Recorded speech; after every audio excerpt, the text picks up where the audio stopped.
What's good? Brian Tong here, and welcome to the Apple Buy for everything good and bad, you name it, inside the world of Apple. There's lots of iPhone news and rumors this week, with September 10th getting closer, so I just wanted to prepare you for it. And we start with a report from the Wall Street Journal that says Apple has asked their assembler, Han Hai Precision Industry Company, to begin shipping the new high-end and low-end phones in early September. We even predicted on this show last year that Apple should bring two phones to the market. Yeah, I know we predicted two different screen sizes, which we're probably not getting, but it looks pretty certain that we'll see Apple announcing two different iPhone models at the same time for the first time, and everyone remembers their first time riding a bike. Now, we told you last week about the rumors of a gold phone, you know, that one. Well, now All Things D is confirming that Apple will indeed release a gold iPhone that's more of an elegant gold tone like champagne. Now, their sources say it will be a white front face with a gold tone back plate and chamfered edge like this mock-up from iMore. And it made me wonder, what other great things have we seen that are gold? Well, the Olympics have the gold medal. Mario jumps around to collect gold coins. And in Japan, they have the golden turd. And there's even pills with 24-karat gold flakes in them, so you can actually poop gold. Clearly, the gold iPhone has some really prestigious company. Now, the iPhone 5C is still getting hated on by the hardcore Apple fans, but the reality is that it's not a phone targeting them. KGI analyst Ming-Chi Kuo is predicting that the 5C will actually replace the iPhone 5 in the lineup, and it will support TDD LTE used by China Mobile to give Apple a huge boost overseas.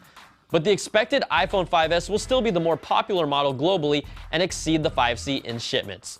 All right, this week's leaked Apple part from nowhereelse.fr is the rear shell of the next-gen iPad and iPad mini.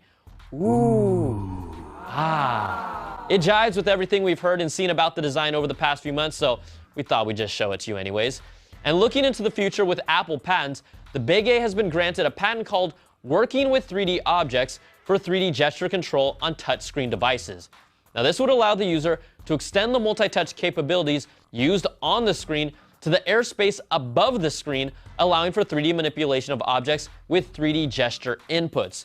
So you could spin a dice around that would be displayed on the screen while your fingers are manipulating it above it, and it's something I've always wanted to do in life. Now, if you guys missed this one, Apple's also researching flexible headphone connectors to prevent them from potentially breaking. By using flexible or elastic parts on the connector, the plug would be able to withstand moderate bending that might break other connectors. And no one wants a connector stuck inside a port. All right, to the quick bites.